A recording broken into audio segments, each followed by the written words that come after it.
हम लोग मन को समझने से पहले एक चीज खेलते हैं। आपको मेरी एक बात भी नहीं माननी है। उससे पहले आप आंख बंद करें और लंबी सी सांस लें। शायद आप लोग में से किसी न किसी ने ऐसा किया होगा। मैंने आपको पहले ही बोल दिया था कि आप मेरी बात नहीं मानेंगे। इसी प्रकार से मन आपको अपना बात मनवाता है। को पता भी नहीं चलेगा, लेकिन मन अपना बात ऐसे ही मनवा लेता है। चलिए इसे एक कहानी द्वारा समझते हैं। एक गुरु का एक शिष्य अपने मन की वजह से बहुत परेशान था। उसका मन उसके नियंत्रण में नहीं था। वह मन को काबू करना चाहता था, लेकिन नहीं कर पाता था। तब एक दिन परेशान होकर वह अपने गुरु के पास आया। गुरुदेव, आपने तो यह बता दिया कि मन धोखा देता है, उसे काबू करना है, लेकिन काबू कैसा करना है यह आपने नहीं बताया। यह मन मेरे नियंत्रण में नहीं है, मैं इसे काबू कैसे करूं? गुरु ने कहा, क्या हुआ है? मन कहाँ भागा जा रहा है? शिष्य ने कहा, गुरुदेव, आपसे तो कुछ छुपा हुआ नहीं है। एक गांव में एक लड़की रहती है। जब मैं उससे भिक्षा मांगने जाता हूँ तब वह बड़े प्रेम से देती है। मेरे हाथ और मेरे मुख से उसके लिए आशीर्वाद निकलता है, मगर मन के अंदर से एक भूचाल सा आ जाता है। मेरी आंखें मेरे नियंत्रण में नहीं रहती, उसमें कुछ देखना चाहती है। मुझे ऐसा लगने लगता है कि मैं हवस का एक पुजारी हूँ। मैं जानता हूँ एक सन्यासी के लिए ये उचित नहीं है। गुरु ने हंसकर पूछा कि तो बता, तेरा मन उसमें क्या देखने के लिए करता है? क्या देखना चाहता है? शिष्य ने कहा, गुरुदेव, कहने तो अच्छा नहीं लगता, लेकिन आप जानते हैं कि मन क्या चाहता है।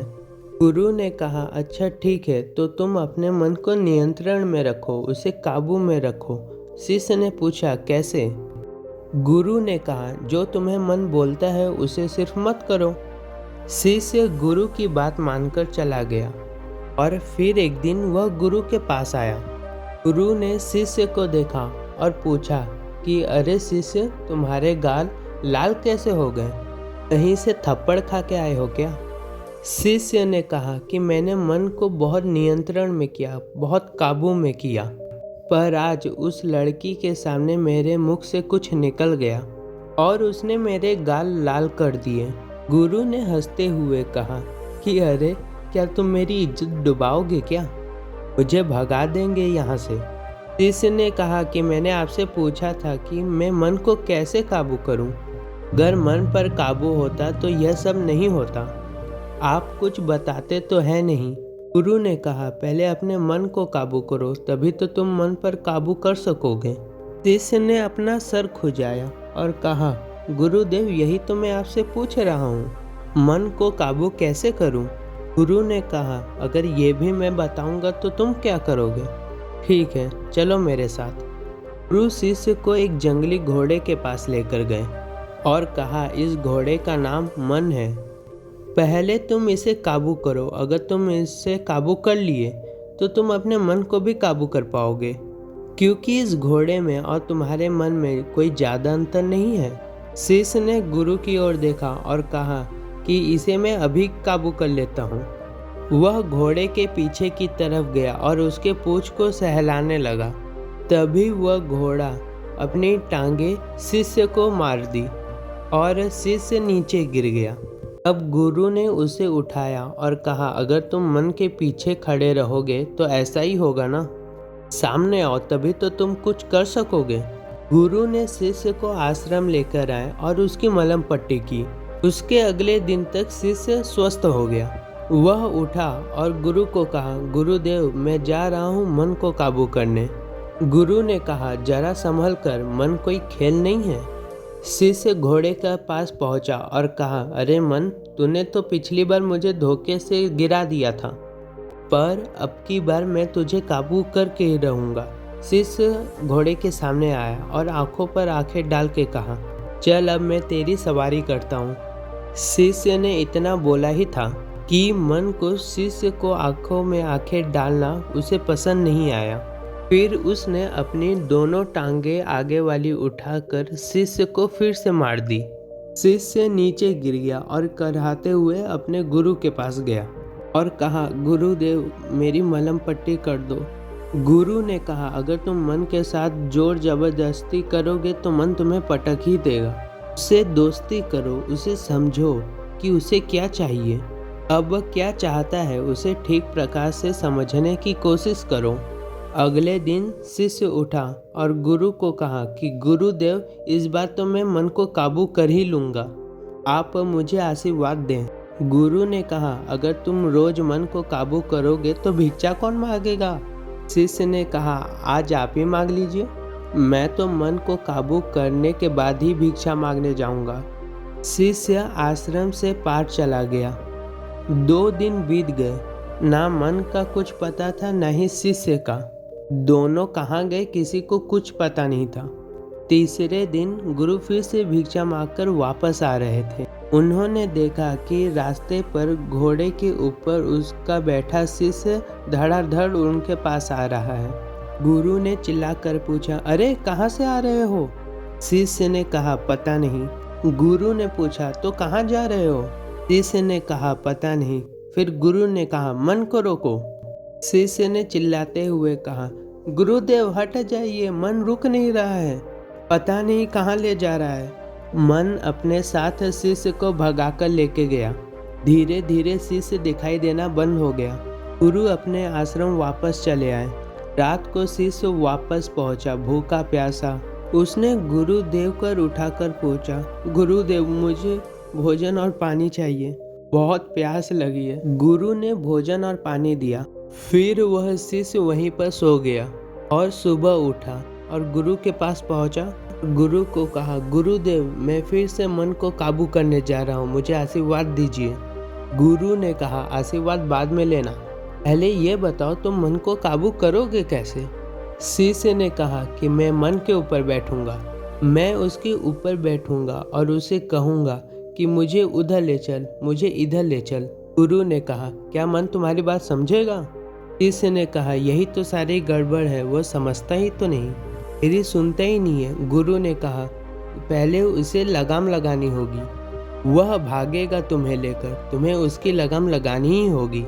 अब वह तुम्हारी इच्छा अनुसार जाएगा, जब तुम चाहोगे तब वो वहीं पर जाएगा, तुम अपने इच्छा अनुसार उसे लेकर जा पाओगे। और बाद में वह तुम्हारे हल्के से इशारे को भी समझ जाएगा और दिशा बदल देगा, वहाँ ले जाएगा जहाँ तुम उसे ले जाना चाहते हो। तुम कहोगे चलो तब वह चलेगा, जब तुम कहोगे रुको तब वह रुकेगा, सब तुम्हारे नियंत्रण में होगा। यह सुनकर शिष्य बड़ा खुश हुआ और कहा, गुरुदेव यह बात आपने पहले क्यों नहीं बताई?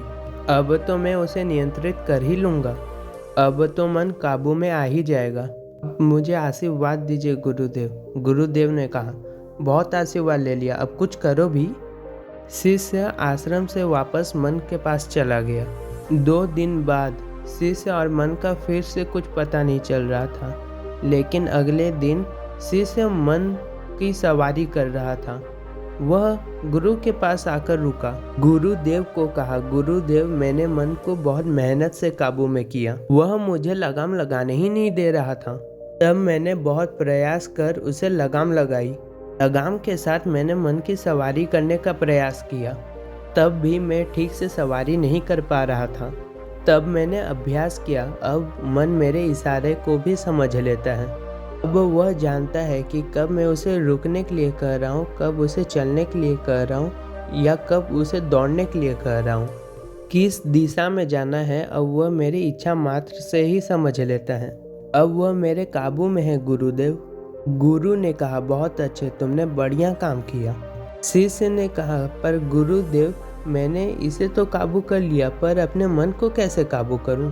गुरुदेव ने कहा, लगता है इस घोड़े की सवारी कोई गधा ही कर रहा था। शिष्य ने कहा, गुरुदेव मैं समझा नहीं। गुरुदेव ने कहा, उसमें ऐसा क्या है, जैसे तुमने इस मन को काबू में किया है वैसे तुम इस मन को भी काबू में कर सकते हो। थोड़ा समय लगता है मगर हो जाता है, अभ्यास जरूरी है। गुरु की बात सुन शिष्य की अकल ठिकाने में आ गई और उसने कहा कि गुरुदेव मैं समझ गया, मुझे अब क्या करना है। कि जितनी मेहनत मैंने इस घोड़े में की है उतनी मेहनत मुझे अपने मन में भी करनी होगी। यह कहकर शिष्य अपने मन को आश्रम में लेकर चला गया। एक माह बाद भी शिष्य का और मन का कोई पता नहीं था। अचानक से एक दिन शिष्य अपने घोड़े मन के साथ वापस पहुंच गया आश्रम में और गुरु से कहा कि गुरुदेव, कितनी शांति है, मन की सब उथल पुथल रुक चुकी है, अब मेरा मन मेरे काबू में है।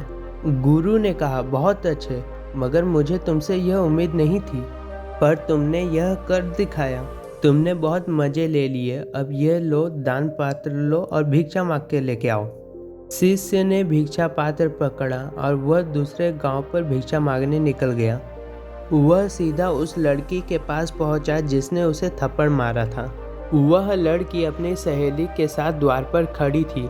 उसे देखकर दोनों लड़की आपस में फुसूस करने लगी, मगर उस शिष्य का उसके ऊपर कोई असर नहीं हुआ। चेहरे पर असीम शांति लिए हुए वह उस लड़की के सहेली के पास पहुंचा और कहा, हे बहन, क्या भिक्षा मिलेगी? यह सुनकर वह लड़की भीतर गई और भिक्षा लेकर आई। अब उसने उस लड़की से कहा जिसने उसे थप्पड़ मारी थी कि बहन, क्या भिक्षा मिलेगी?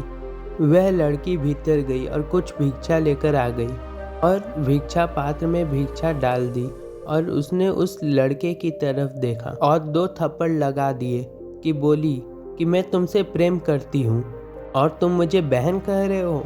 बाहर खड़ा मन एक घोड़ी को देखकर भटक गया। मन की आवाज़ सुनकर शिष्य मन की भीतर की ओर भागा, मगर मन नियंत्रण में नहीं था।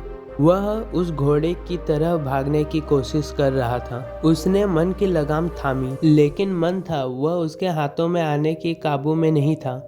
उसने शिष्य को अपने ऊपर से गिरा दिया। तब शिष्य ने उसकी फिर से लगाम थामी और वापस उसके सामने आ गया। उसने मन की आंखों को ढक लिया और उसके माथे पर अपना सर रख दिया और धीरे से उसे सहलाने लगा। शिष्य ने गहरी सांस ली और धीरे धीरे मन शांत हो गया। वह शिष्य उस लड़की के पास गया और कहा कि बहन, मैं एक सन्यासी हूँ, मेरे लिए यह उचित नहीं है। मेरा रास्ता कुछ और है। पहले मैं भटक गया था और अब मैं अभी रास्ते पर हूँ और मैं तुमसे क्षमा चाहता हूँ। यह कहकर शिष्य आश्रम में आ गया। वह गुरु के पास पहुँचा और कहा, गुरुदेव, पहले मेरा मन मेरे नियंत्रण में था। उस लड़की की बात सुनकर मेरा मन भटक गया था।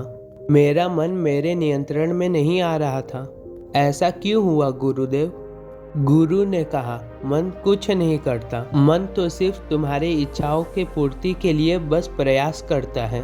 तुम्हारी जैसी इच्छा होती है वह वैसे ही तुम्हारी इच्छा की पूर्ति के सपने दिखाता है। वह रास्ते खोलता है और इच्छा की पूर्ति के लिए सपने दिखाता है। तुम अच्छी बात सोचोगे तो वह उन अच्छी बातों को पूरा करने के लिए तुम्हें सपने दिखाएगा, तुम्हें प्रेरित करेगा, तुमसे वह काम कराएगा जो तुम सोच रहे हो और तुमसे इच्छा की पूर्ति भी करवाएगा।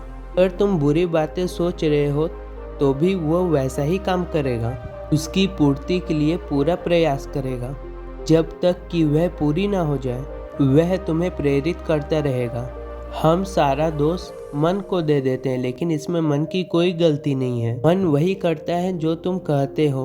वह अंधा है, वह तुम्हारे आँखों से देखता है, तुम्हारे कानों से सुनता है, तुम्हारे जिह्वा से स्वाद लेता है, तुम्हारे पाँव से चलता है। बाहर से सभी चीज़ें तुम ही डालते हो। जैसा तुम डालते हो वैसा मन बनता है। इसी का परिणाम तुम्हें मिलता है और तुम कहते हो कि मन तुम्हारे काबू में नहीं है। मन एक घड़े जैसा है।